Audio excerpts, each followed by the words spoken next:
महाराज जी, आज के युग में असली सफलता किसे कहते हैं और उसे प्राप्त कैसे करें? सफलता हर युग में एक ही जैसी होती है, वो होती है भगवत प्राप्ति। नहीं, सब असफल है।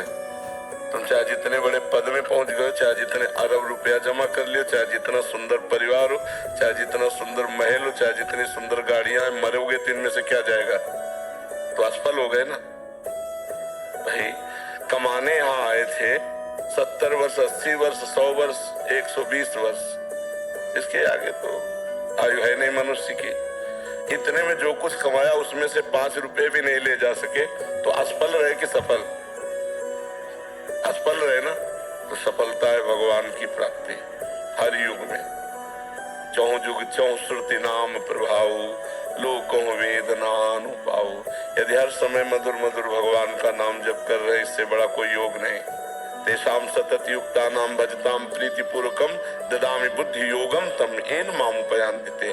जो प्रेम पूर्वक नाम जप करता रहता, उससे बड़ा कोई योगी नहीं। इसलिए यही सफलता है। हर समय हर सेकेंड भगवान का विस्मरण ना होने पावे, हर समय स्मरण करो। यही परम योग है, यही परम सफलता है, यही परम लाभ है। समझ पाए? महाराज जी, इस सफलता को प्राप्त करने के लिए क्या करना पड़ेगा? भगवान से प्रार्थना करे। सबसे पहले साधु संगति, प्रथम भगति संतन कर संगा। सबसे पहली भक्ति भगवान के प्रेमी महात्माओं का, संतों प्रेमी महात्माओं का, प्रपंचियों का नहीं। प्रपंचियों को नहीं। अगर प्रपंचियों को तो वही प्रपंच भरा रहेगा, हंसी मजाक, ये रुपया पैसा लेन देन, वो सब प्रपंच है।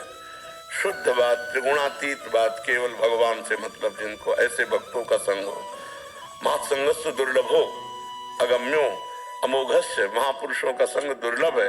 अगर मिल जाए तो निर्वाह करना कठिन हो, निर्वाह कर ले जाए तो परम पद निश्चित मिल जाएगा। तो भगवान से पहले प्रार्थना करे, प्रथम भगति संतन करे संगा, और दूसरी रति मम कथा प्रसंगा। दूसरी भगवान के चरित्रों का खूब स्वाध्याय करे, खूब श्रवण करे, खूब मनन करे। गुरुपद पंकज सेवा तीसरी भक्ति अमान।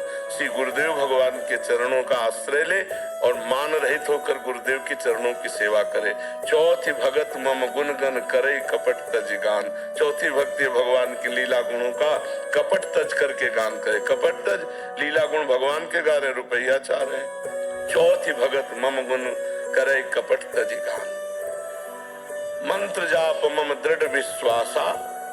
पांचवी भक्ति है, मेरे मंत्र का निरंतर जाप हो और उसमें दृढ़ विश्वास हो। पंचम भजन सुवेद प्रकाशा। छठदम शील विरत बहु कर्मा, निरत निरंतर सज्जन धर्मा। छठवीं भक्ति है, शीलवान बने, सहनशील बने। चाहे जितना मान हो या अपमान हो, दुख हो या सुख हो, निंदा हो या स्तुति हो, समान भाव रहकर। छठदम शील, और बहुत से उन कर्मों का त्याग कर दे जो भक्ति विरोधी कर्म है। छठदम शील विरत बहु कर्मा, और निरत निरंतर सज्जन धर्मा। जो संत महापुरुषों ने धर्म शास्त्रों में क्रियाएं कही है, वही कर्म करना चाहिए, अन्यथा उन कर्मों का त्याग कर देना चाहिए जो भक्ति विरोधी कर्म है। बहुत प्रकार से जो प्रपंच में उलझा देते हैं, उन कर्मों का त्याग कर देना चाहिए। नहीं तो मंत्र जाप होगा ही नहीं, भजन होगा ही नहीं, इतना उलझा रहेगा कार्यों में। छठदम शील विरत बहु कर्मा, निरत निरंतर सज्जन धर्मा। सातों सब मोहिमय जग देखा, मोते अधिक संत कर लेखा। सातवीं भक्ति है, सारे संसार को भगवान का स्वरूप देखना और भगवान से भी अधिक बढ़कर संतों को मानना। सातों सब मोहिमय जग देखा, मोते अधिक संत कर लेखा। आठों जथा लाभ संतोषा, सपने नहीं देखे पर दोषा। आठवीं की ऐसी स्थिति बना ले कि जथा लाभ संतोष सदा का हो, सो कछु न चाहोगो। किसी से कोई मांग नहीं, जैसे हमें भगवान रख रहे, पर उसी स्थिति में हम राजी रहेंगे। ज्यो ज्यो राखत हो त्यों त्यों रहियत हो हरि, जोई जोई प्यारो करे सोई मोहि भावे। ये स्थिति। आठों जथा लाभ संतोषा, सपने नहीं देखे पर दोषा। स्वप्न में भी किसी के दोष न देखे। नवम सरल सबसन छलहीना। नौवीं भक्ति है, पूर्णता है नौवीं भक्ति। नवम सरल सबसल छलहीना। सरल स्वभाव न मन कुटिलाई, ये संतों का स्वभाव होता है। जो वाणी में वही हृदय में, वही क्रिया में, इसे ठीक आचरण कहते हैं। वाणी में कुछ है, मन में कुछ चल रहा है, क्रियाएं कुछ हो रहे हैं, ये कपटी पुरुष है।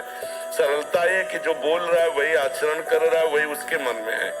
नवम सरल सब सन छलहीना, किसी से छल भरा व्यवहार न करे। और मम भरोस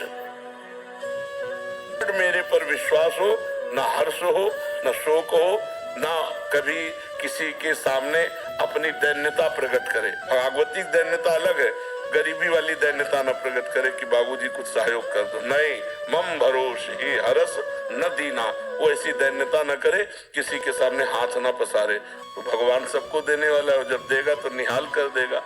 नौ माँ एको जिनके हुई, अगर नौवीं भक्ति में एक भी भक्ति किसी को तो उसका कल्याण हो जाएगा, उसका मंगल। महाराज जी, आपने प्रथम पड़ाव संत संग बताया इसमें। तो महाराज जी, जो संसार में एकदम अभी भक्ति प्रारंभ ही नहीं हुई, उनको संतों के बारे ही पता नहीं है, विशुद्ध संत कैसे होंगे, कहाँ। भगवान से इसीलिए हम सबसे पहले कहा भगवान से प्रार्थना करें कि हमें संत संग दिलावे।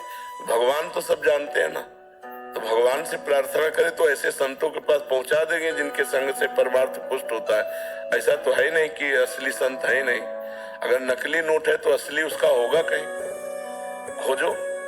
अगर नकली कोई वस्तु है तो असली तो होगी ही ना, उसको खोजो। जिन खोजा तिन पाइया, गहरे पानी बैठ। तो तुम नहीं खोज पा रहे तो भगवान से प्रार्थना करो।